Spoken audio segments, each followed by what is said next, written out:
Oh, All right, let's do one of these graphing problems before we get to 3.5 today. Because all right. 3.5 has got harder graphing.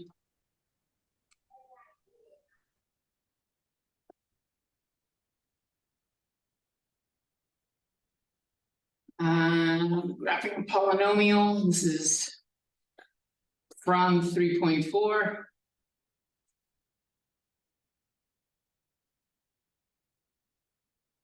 And let's just start from scratch. We're not going to have a factor or anything. Last time I gave you guys a factored one. But we're going to start off with an unfactored.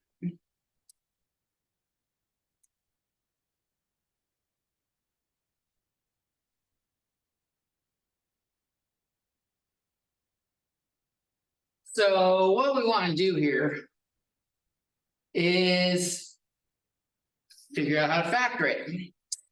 And looking for grouping, I don't see anything that's going to group. So I think we're going to have to do that P over Q stuff. So let's do it. Look at doing factors of P or factors of 6 over factors of Q, which is factors of 2. So we've got plus or minus 1, 2, 3, and 6 over plus or minus 1 and 2. This will lead us to all of the full values.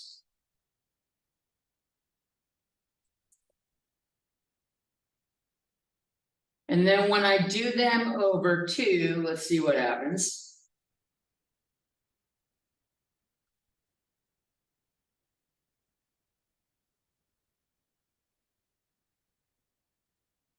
I didn't give myself very good spacing there. And this blue pen looks like it might be a little bitch today. Plus or minus 2 over 2 is really just plus or minus 1. And we have that right there. So we don't need that one. And plus or minus 6 over 2 is plus or minus 3. We don't need that one because we have that right there.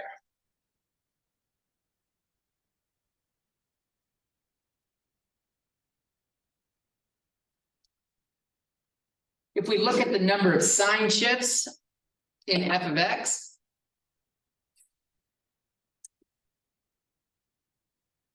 sign shifts or sign changes, there's only one from here to here, which means only one positive root.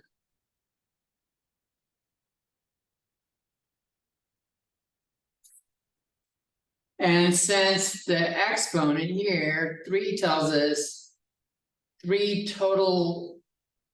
possible unique answers.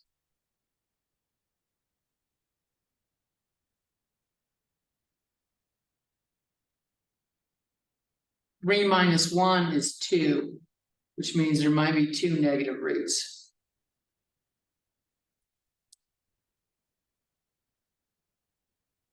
With that in mind, I'm going to focus on the negatives. Because I've got a better chance of hitting fish in a barrel when there's 2 of them rather than just 1 of them. So those are the 6 options I'm looking at right now.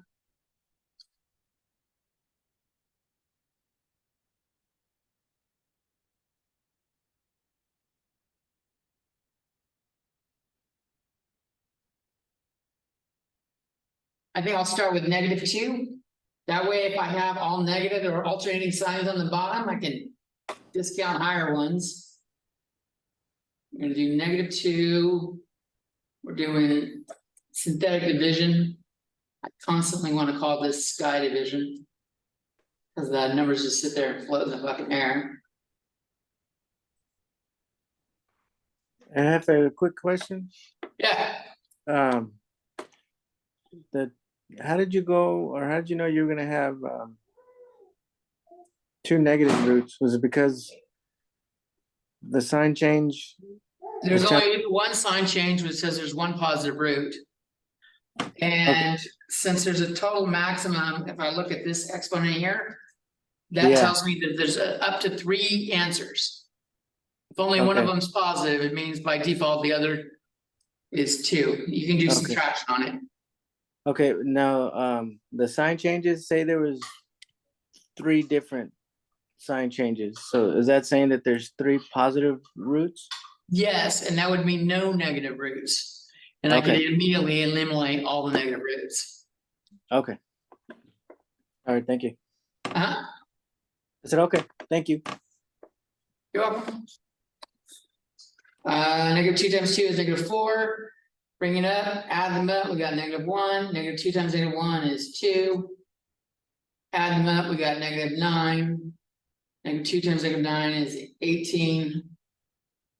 And we got 12. That didn't work, so -2 is out. But they don't alternate, which means I could have a higher negative one. So I don't know, let's try -3.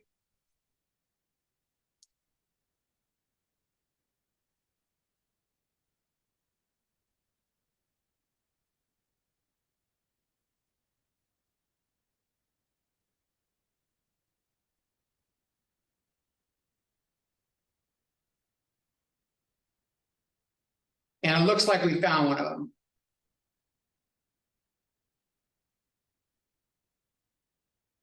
So x equals -3 is a root. So x plus 3 is one of the factors. And this gives us a polynomial of 2x squared minus 3x minus 2 that's remaining.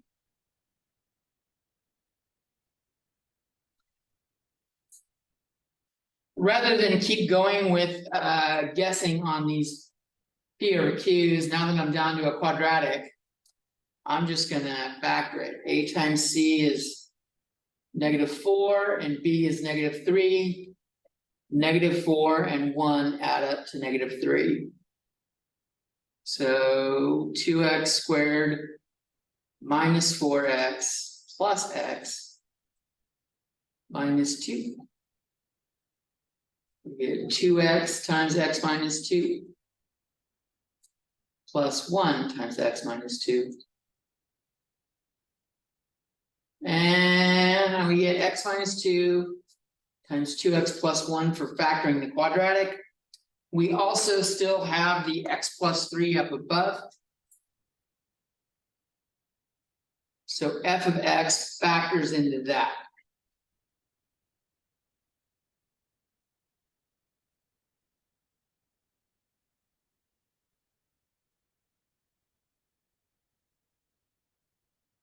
Now we got graphic.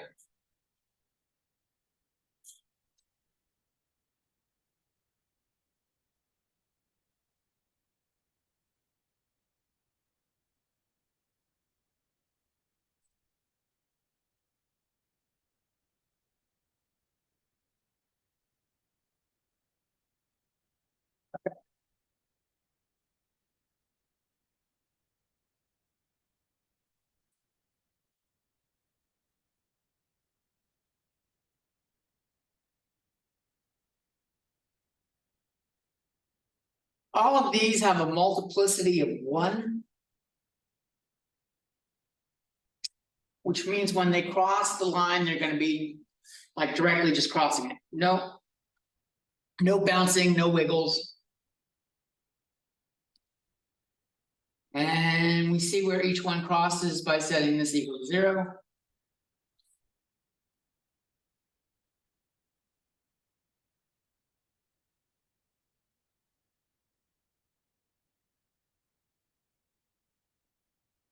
And look, we did have 2 negative numbers.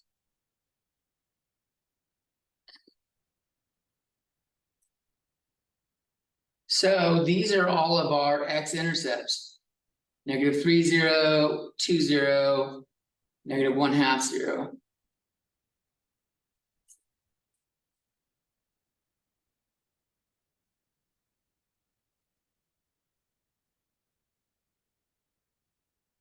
If we want to find the y-intercept, so those are our x-intercepts.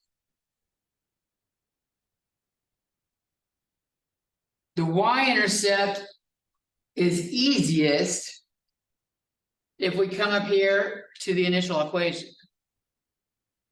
It's just the last number because we're plugging the y-intercept x equals 0.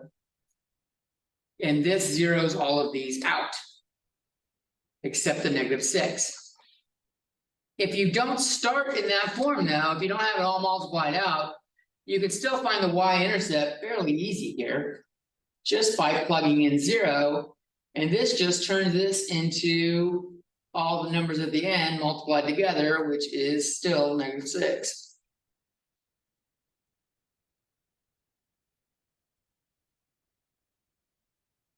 Uh, can you always do that? Yes, Okay. that's the property like x equals 0. We're just replacing the x's with zeros. And you can see 0 plus 3 turns into 3. 0 Yeah. minus 2, and even with a number in front, it could have been some, 1.768x, but still plugging in x equals 0 just zeroes that out. So that gives us our y-intercept at 0, -6.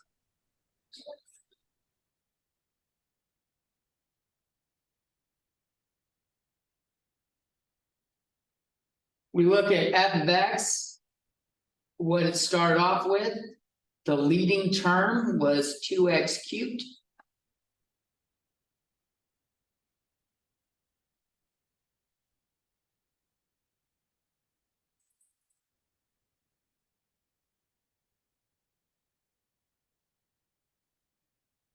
Now, the same idea that doing what we just did with the 0 to get -6 applies here. If you start in factored form,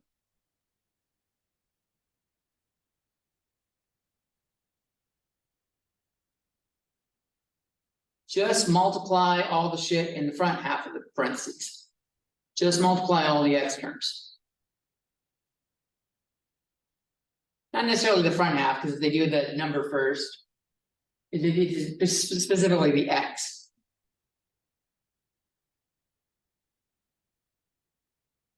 So we have x here, x there, and 2x there. X times 2x gives us that 2x cubed.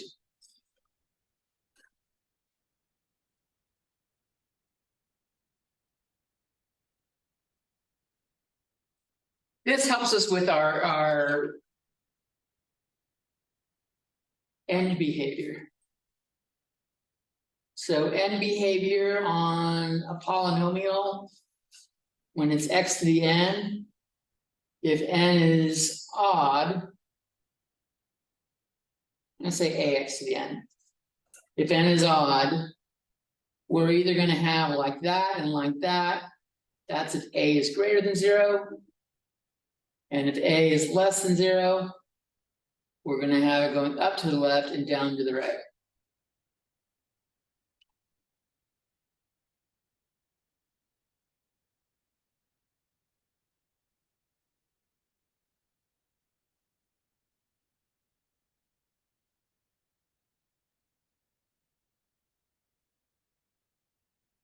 We're looking at this one, because a is 2. So we want the down on the left, up on the right.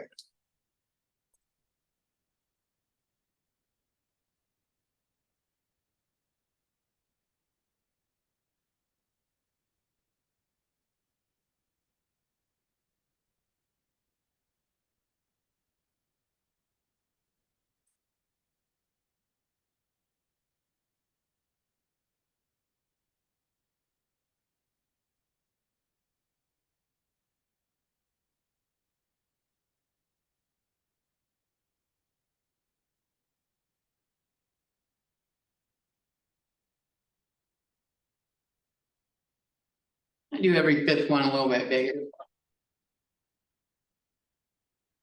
Like a targeting reticle on like a fucking submarine and shit like that, or sniper rifle.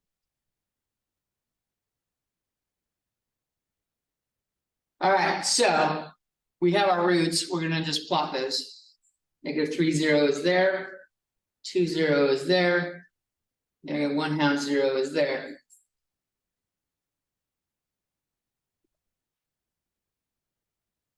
And 0, -6 is over here.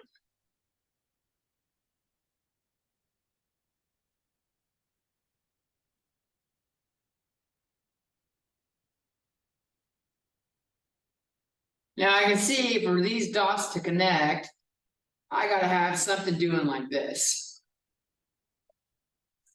At least right there.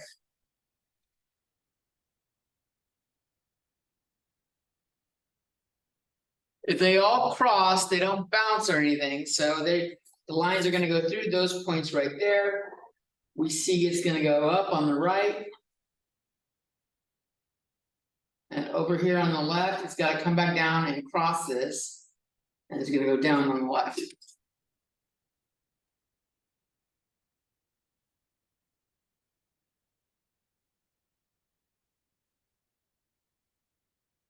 So point A1 and A2 right here, those are called turning points.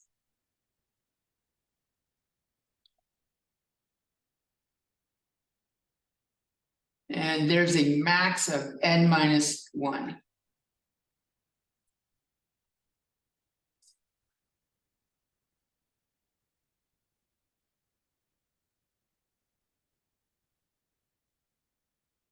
In Calculus 1, you'll learn how to find those quickly. Find them.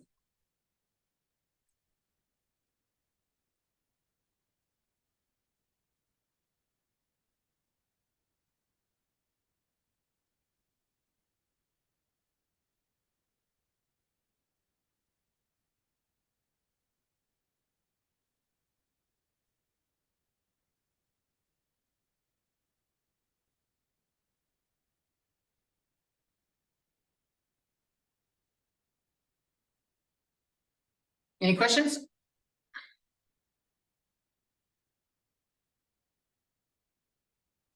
Yeah, okay, I know the y-intercept is at -6 and 0.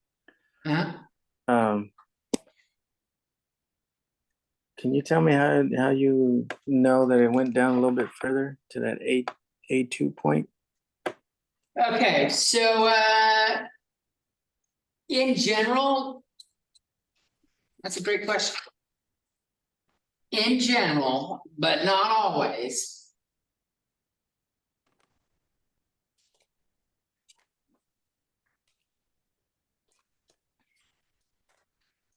Turning points are halfway between roots.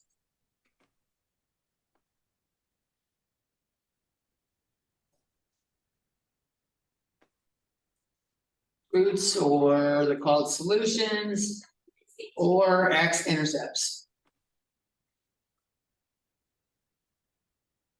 So I had one at -1/2, and I had another at 2. About halfway, looks like it would be like right around there. That like might be the halfway point between those two. And so that's kind of like where I put it. I'm not certain that's where it is.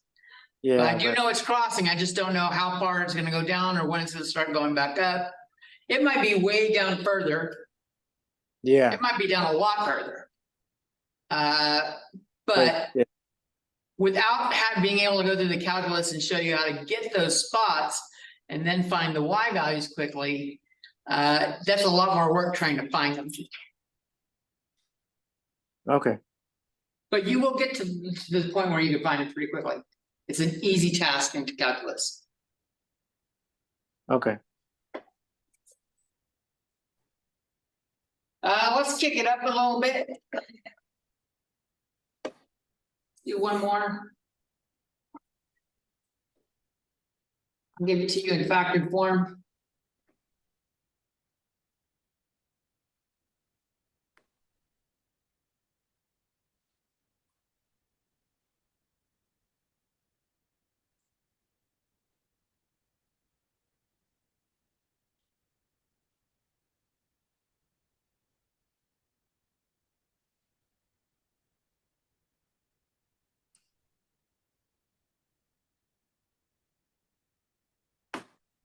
So here we've got 3 terms, x with a multiplicity of 1. So it's just gonna cross straight over. The x plus 2 has a square, so a multiplicity of 2. So it's gonna do a bounce. And x minus 3 cubed as multi of 3. So it's gonna do a wiggle across the x-axis. Now, I don't know which way it's gonna go without looking at it too much. We can find the roots by setting each of these things to 0.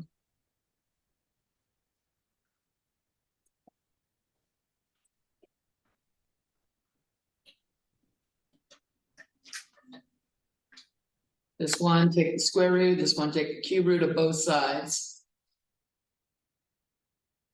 You're gonna get x plus 2 equals 0, so x equals -2. And x minus 3 equals 0, so x equals 3. I know you like those. I do like those, thank you, sir.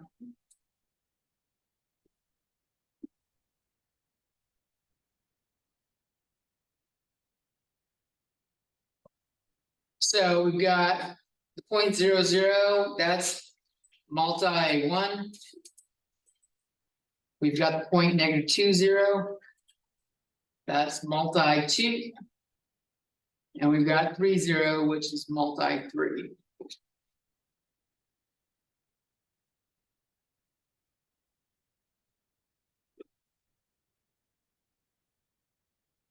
If I stick in 0, I have 0 times 2 squared times -3 cubed, which is just 0. The 0 kind of killed it out. But if it wasn't, if that was like a 1 out front, if it was x minus 1, you want to apply the square to each of them when you're doing this thing. So my y-intercept is 0, 0. And we already had that one listed. If we want to look at the leading term, the same thing I did with the last problem, I'm going to look at the x's, but got to pay attention to the squares and the cubes up front, or up top. The first term has an x, then we've got an x squared, and we've got an x cubed. This is going to give us x to the 6th power.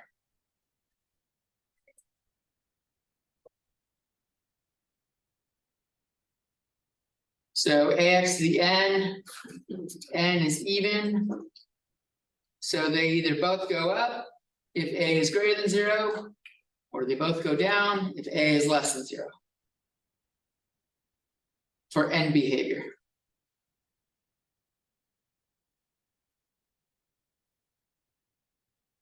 Looks like we're going with both up.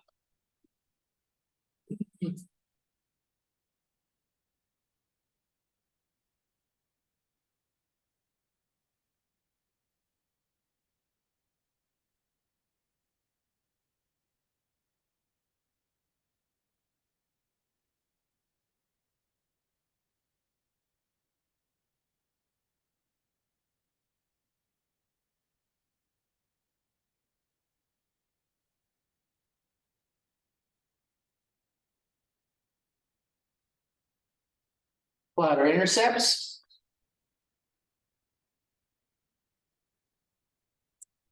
I know out here, they're both going to be upward on the sides from the n behavior. Which means this has got to come down at x equals 3. It had a multiplicity of 3, so it's going to do a wiggle. It's going to come down and do something like that.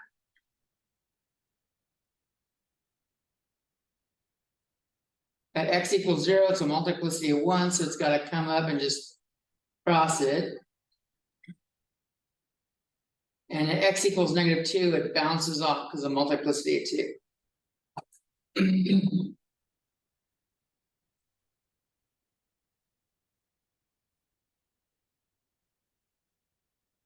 Again, another class for the turning points calculus.